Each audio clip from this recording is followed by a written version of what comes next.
Graça e paz do Senhor Jesus. Cumprimente a pessoa que está do seu lado. Se você ainda não cumprimentou essa pessoa, dê uma palavra que abençoe vidas, que alegre corações. Podem tomar os seus assentos, por gentileza.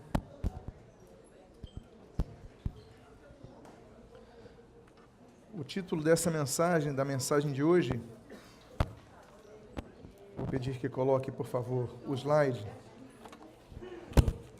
O título é 3 posturas a tomar diante da Bíblia e 3 bênçãos decorrentes. Oremos. Pai amado, Deus bendito, havemos de ler a Tua palavra, havemos de ler as Tuas santas letras, e nós pedimos, Deus, fala conosco nesta manhã tão especial, quando nós comemoramos o dia da Bíblia. E o que nós pedimos, nós o fazemos agradecidos em nome de Jesus. Amém e amém. Amados irmãos, eu convido a que você abra a sua Bíblia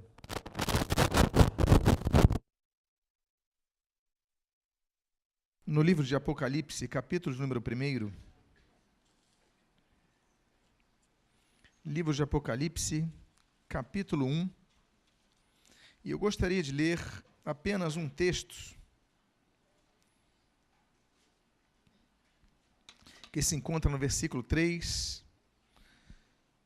E se você quiser se colocar de pé, aqueles que puderem fazê-lo, para a leitura. O único texto que trabalharemos nesta manhã,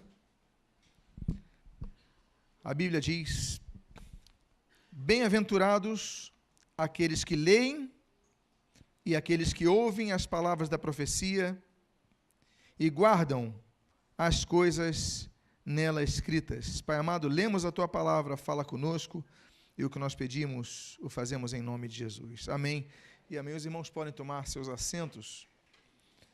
Hoje se celebra em todo o mundo o Dia da Bíblia.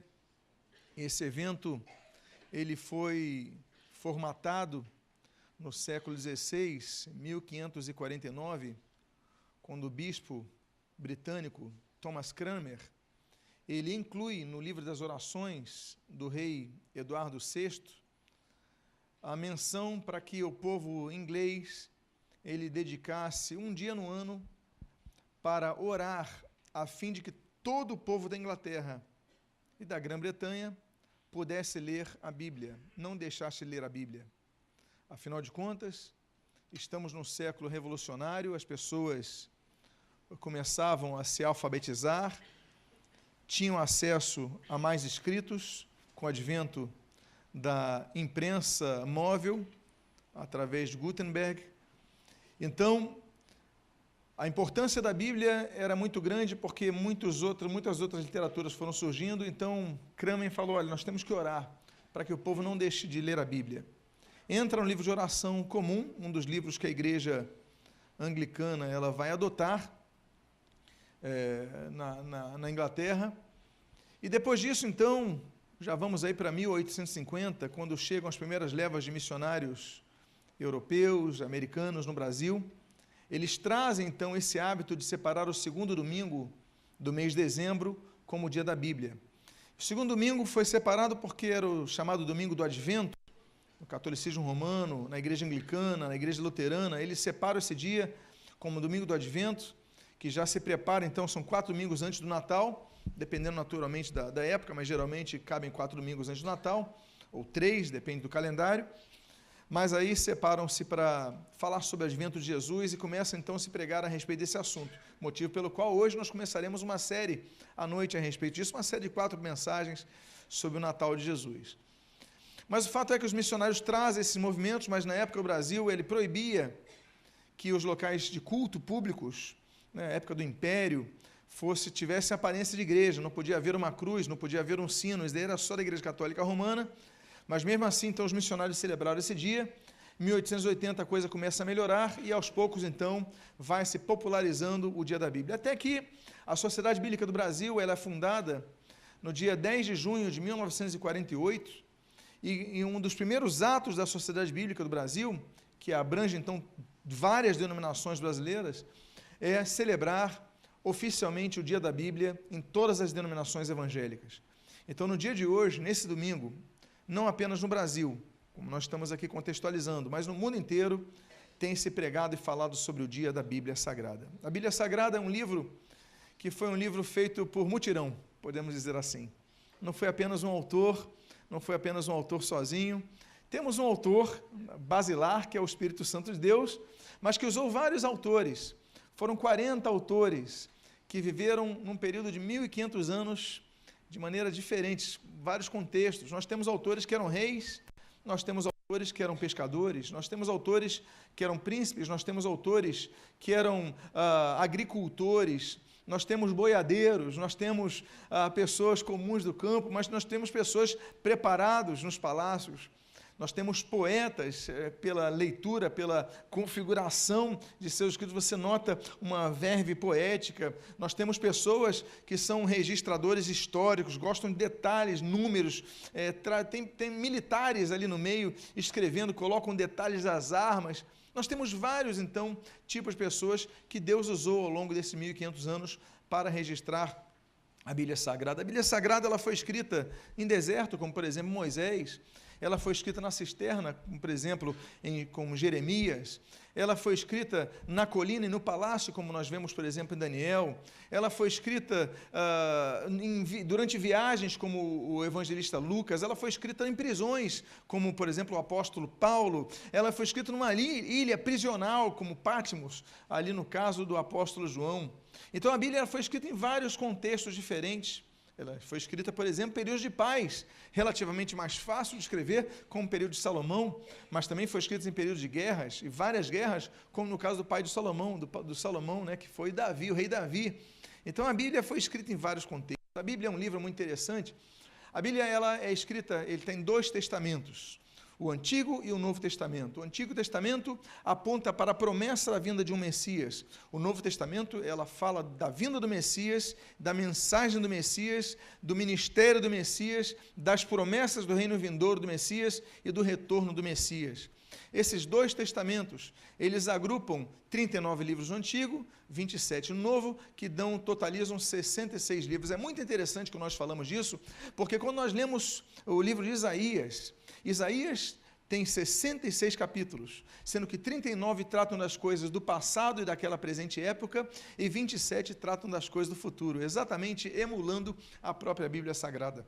É muito interessante que a Bíblia tem 2 testamentos, a Bíblia tem 66 livros, a Bíblia tem 1.189 capítulos, a Bíblia tem 31.102 versículos, a Bíblia tem 773.693 palavras. E, meus amados irmãos, essa é a Bíblia Sagrada, é a Sagrada Letra, as Sagradas Letras, as Sagradas Escrituras, o Livro da Verdade, enfim, a Bíblia tem vários nomes a respeito dela. Mas hoje eu quero falar de 3 bênçãos, 3 obrigações, 3 responsabilidades, 3 posturas que nós devemos ter diante da Bíblia, e as 3 bênçãos que são consecutivas a estas posturas. E eu não vou sair do versículo 3 do capítulo 1 do livro da Revelação a João, na ilha de Patmos, o livro das Revelações. Eu vou então falar da primeira postura e primeira bênção. E diz a Bíblia, no início do versículo 3, bem-aventurados aqueles que leem. Eu coloquei a palavra grega, anagnosko. Gnosko vem gnosco, conhecimento. Não é apenas ler, que a tradução no português, ler, é apenas você, então, se informar, traduzir uma informação ao seu conhecimento, mas ali vai mais, gnosco é conhecimento. E aná é quando alguma coisa é reiterada, por exemplo, anabatistas, os que rebatizam, não é isso o movimento anabatista, século XVI? Então as pessoas batizavam crianças, a igreja zwingliana, a igreja zuriquiana, a igreja suíça, ela bate assim como a igreja luterana, eles batizavam bebês. E o movimento anabatista ele surge Felix Manz, Conrad Grebel e outros, né, o Hubmaier, eles surgem dizendo o seguinte: não, tem que batizar adulto, após crerem, a criança não crê. Então, eles são chamados de anabatistas, os rebatizadores. Então, aná significa reiterar, é uma das traduções para aná. Ou seja, o texto grego diz que são bem-aventurados aqueles que leem, mas o sentido é aqueles que, gnóstico, conhecem, mas conhecem a fundo, reiteram o conhecimento, buscam mais conhecimento. Existem 3 tipos de pessoas, em 3 tipos de posição nesse tipo de leitura da Bíblia. O primeiro tipo de pessoa é o tipo de pessoa que não lê a Bíblia. Acha que conhece, acha que entende, acha que já é suficiente, não lê a Bíblia. Conhece da história de Jesus pelo que vê nas televisões, pelo que contam, pelo que dizem, e conhecem até coisas que Jesus não disse. Ou seja, dizem coisas que Jesus falou, mas que nunca Jesus falou. Ou seja, vão aceitando os ditados populares, vão dizendo o que querem, enfim. Então, primeiro tipo de pessoa não leem, são os que nós chamamos de analfabetos bíblicos. Isso não significa que são pessoas sem religião, não. Na verdade, a maioria das pessoas que dizem conhecer a Bíblia, mas não a leem, são pessoas que têm religião. E são pessoas que dizem ser cristãs, dizem ser evangélicas, algumas se dizem católicas romanas, ortodoxas gregas, enfim, dizem que conhecem a Bíblia, mas não leem a Bíblia. Não leem a Bíblia todo dia. São pessoas que têm Bíblias nas suas casas, mas as Bíblias nas suas casas são verdadeiros objetos de decoração. Você chega na casa e na mesa da sala tem a Bíblia aberta lá no Salmo 23 ou no Salmo 91. Se não está na mesa da sala, está no armário, na estante do armário. Aí você olha aquela Bíblia e você fala: poxa, que bonito, uma Bíblia aberta. Só que essa Bíblia aberta, se você for, como uma vez eu fui visitar uma pessoa que estava enferma, e a Bíblia estava lá aberta no Salmo 91.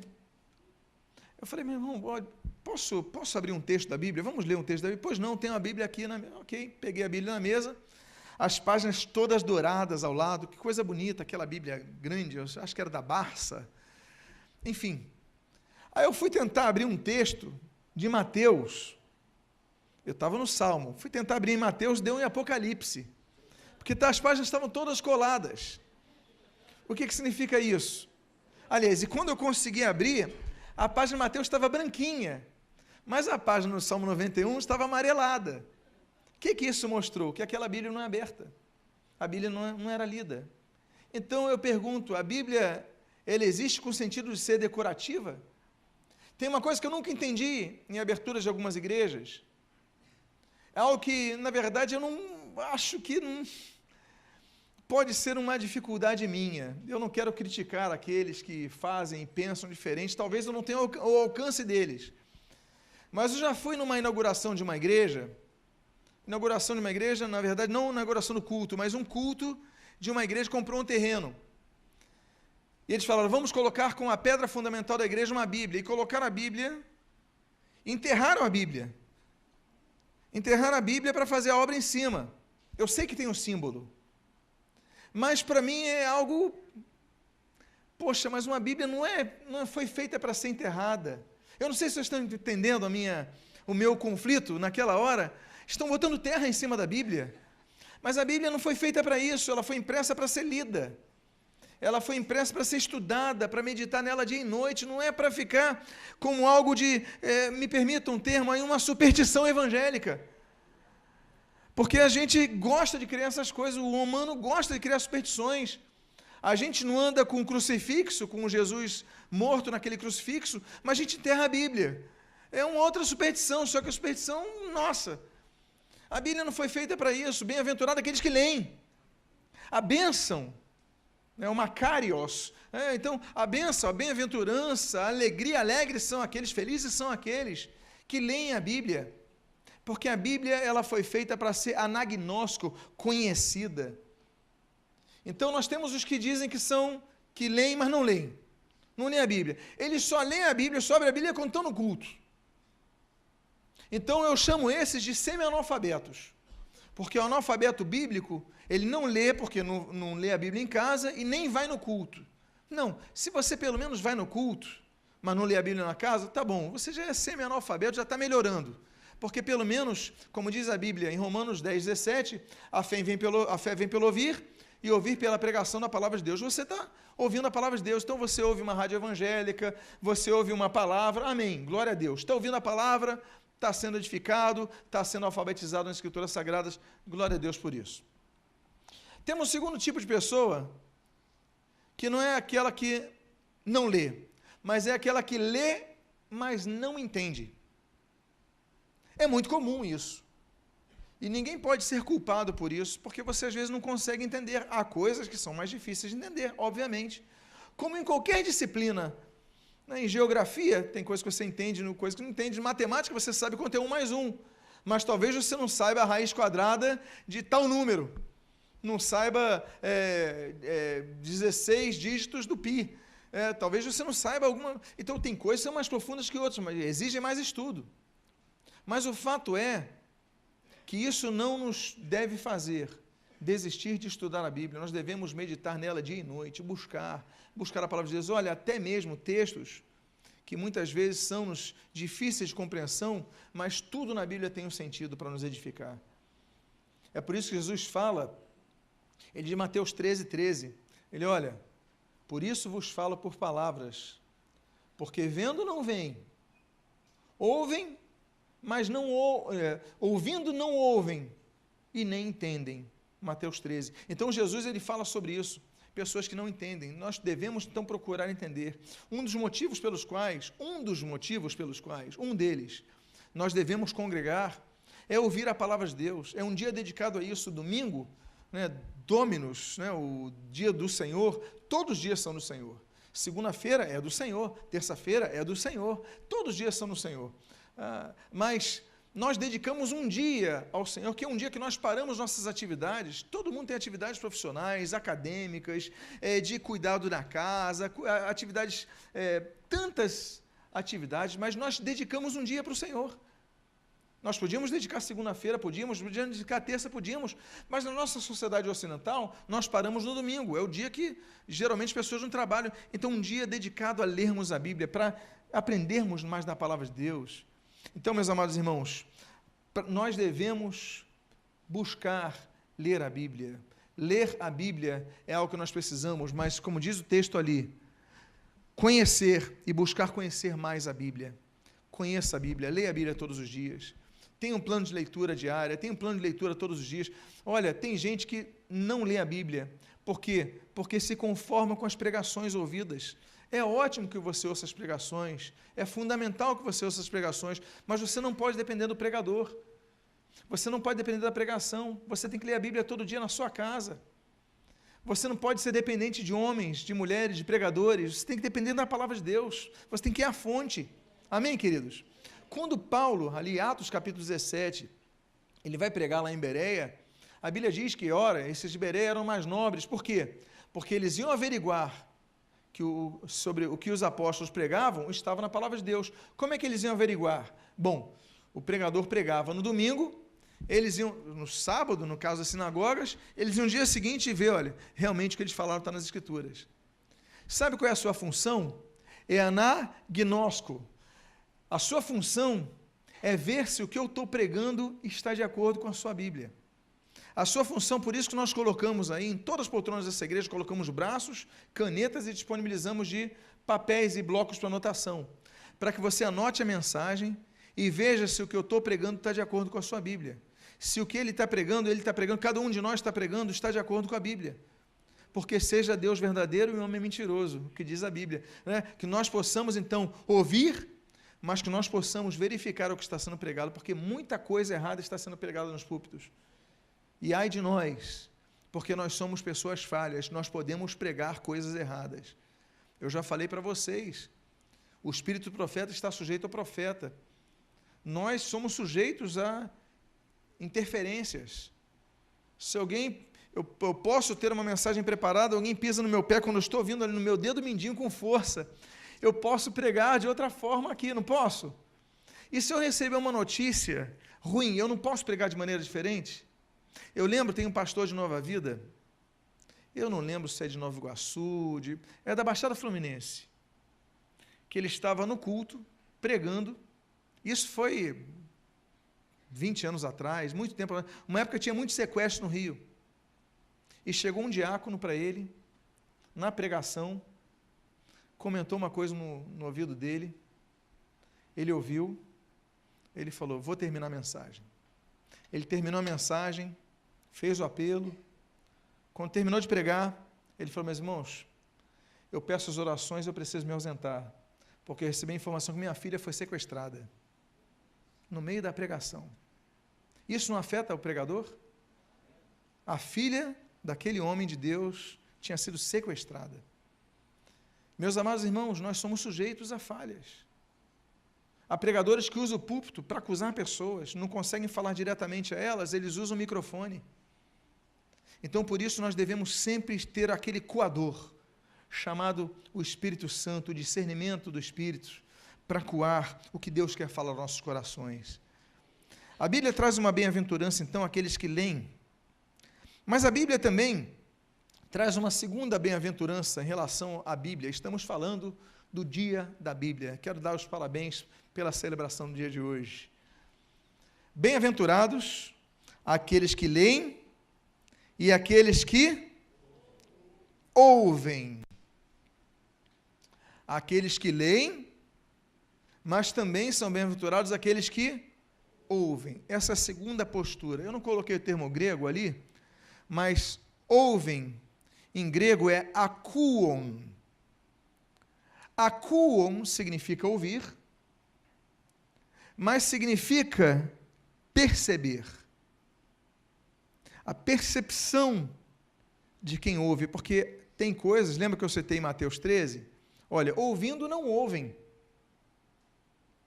Há pessoas que escutam a palavra e parece que a palavra não entra. É que nem pregação. Há pessoas que você vai pregar o evangelho e a pessoa está com aquele ouvido tampado. Ela ouve tudo, mas não entende, não compreende, não capta a mensagem. Você está entendendo o que eu estou dizendo? Por isso que a bem-aventurança não é apenas a leitura, mas ela avança para o segundo nível, que é ouvir a palavra. Nós devemos ouvir. Nós devemos ouvir, por exemplo, a Trindade. A Bíblia fala de ouvirmos a Trindade. Olha, ouvirmos a Deus Pai. Isaías capítulo 29.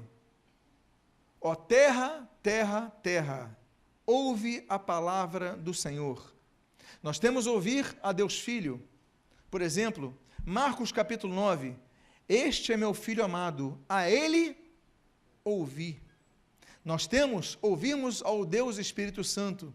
Apocalipse capítulo 3. Olha, aquele que tem ouvidos para ouvir, ouça o que o Espírito diz à igreja. Nós devemos ouvir a Deus Pai, nós devemos ouvir a Deus Filho, nós devemos ouvir a Deus Espírito Santo. Nós devemos ouvir aos pregadores. Na missão dos 70, Lucas capítulo 10, Jesus ele fala que aqueles que ouvirem os pregadores estarão ouvindo a ele. Por quê? Porque os pregadores pregam a quem? A Cristo. Por isso que nós devemos entender que nós devemos ouvir e crer. João, capítulo número 5, versículo 24, o Senhor Jesus ele diz assim, em verdade vos digo, aquele que ouve as minhas palavras e crê naquele que me enviou, tem a vida eterna. Não entra em juízo, mas entrou da morte para a vida. Mas aquele que crê nas minhas palavras e ouve naquele que me enviou, aquele que me enviou.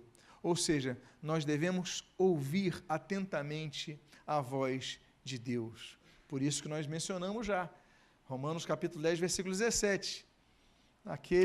A fé vem pelo ouvir e ouvir pela pregação da palavra de Deus.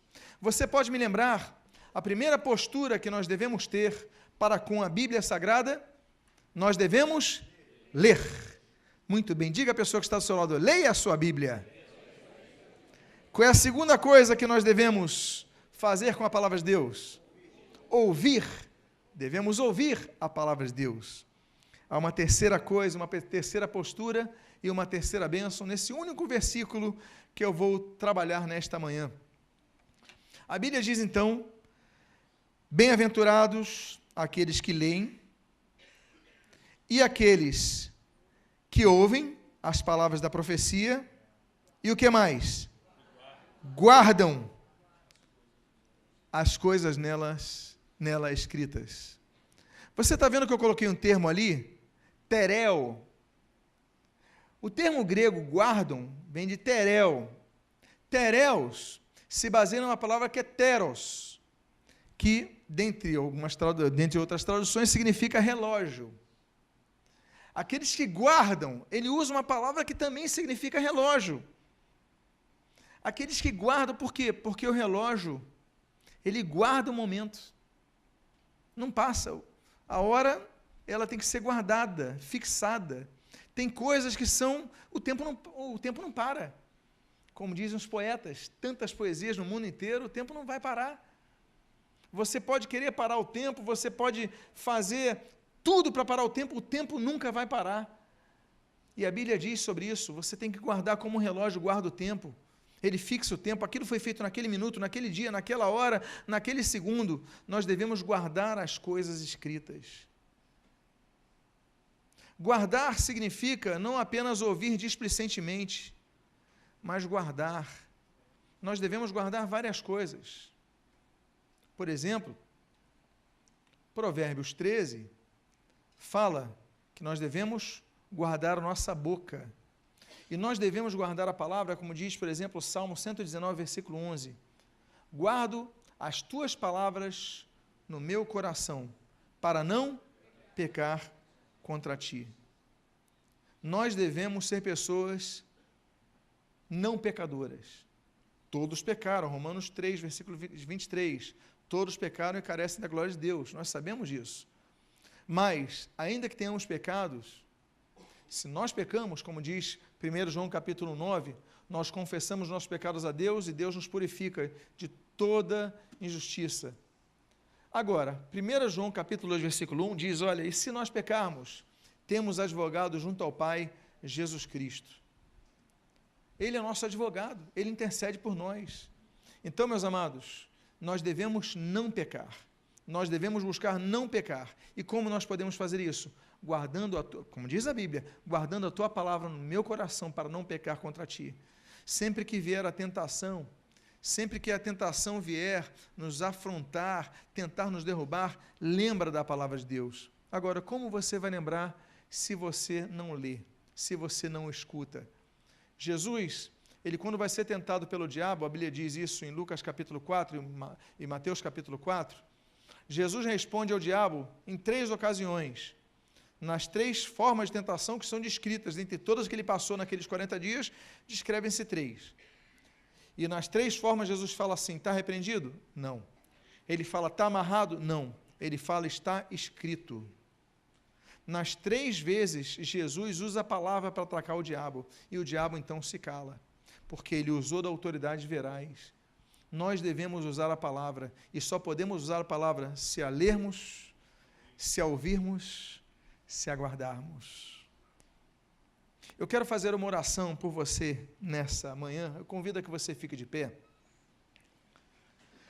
Eu finalizo com o texto de Tiago, capítulo 1, versículo 22, que diz, tornai-vos, pois, praticantes da palavra, e não apenas ouvintes, enganando-vos a vós mesmos. Nós devemos ler a Bíblia, nós devemos ouvir a Bíblia, nós devemos guardar a Bíblia para que nós pratiquemos a Bíblia. Esse é o sentido. Esse é o sentido. Nós devemos praticar a Bíblia, não apenas conhecer, porque conhecer, muitos conhecem a Bíblia, meus amados. As pessoas ficam internadas 4, 5 anos num seminário, isolados da sociedade, lendo a Bíblia, mas não a praticam. Não praticam as ordenanças de Cristo, conhecem. Se você fizer perguntas, são capazes de responder vários textos da Bíblia, é melhor do que muito crente. Agora, não praticam. Tornai-vos, pois, praticantes da palavra, não apenas ouvintes. É tudo uma questão de crescimento. E por isso que a Bíblia traz bem-aventuranças. Aqueles que leem, aqueles que ouvem, aqueles que guardam. Eu quero fazer uma oração nessa manhã. Pai amado, em nome de Jesus, nesse dia tão especial que é o dia da Bíblia, um dia dedicado, Senhor, à Tua causa, a tua palavra, essa palavra que liberta, essa palavra que transforma, essa palavra, Senhor, que vivifica, essa palavra que direciona, essa palavra que nos dá poder. Sim, Deus, o teu evangelho é poder de Deus para todo aquele que nele crê. Como diz a tua palavra em Romanos capítulo 1, versículo 16, Pai amado, é poder de Deus. A tua palavra, Senhor, nos faz evitar com que pequemos. Nós te glorificamos, nós te agradecemos pela tua palavra. Que nesse dia dedicado à Bíblia, em todos os púlpitos de toda a terra, está sendo pregada, dedicado um dos cultos à tua palavra.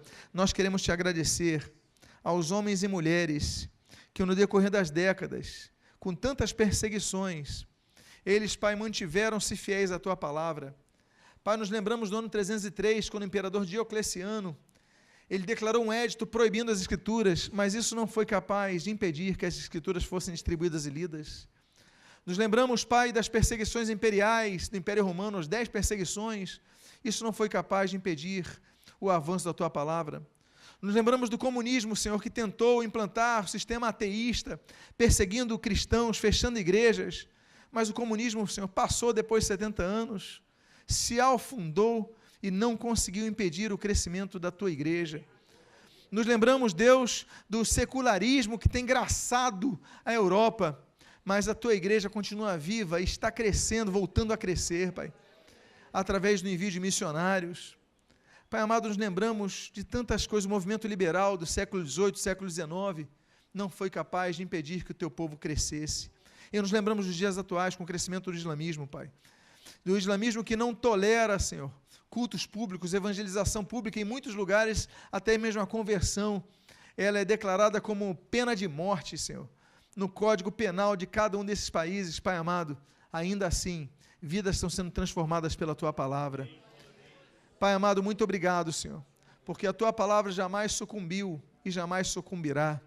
Que nós que temos a liberdade em nosso país, nosso Brasil tão amado, de ler a tua Bíblia, de divulgar a Bíblia, Senhor, de proclamar a tua Bíblia, Senhor amado, que nós possamos ser os primeiros exemplos, lendo a tua palavra diariamente em nossas casas e vivendo a tua palavra em nossa rotina do dia a dia.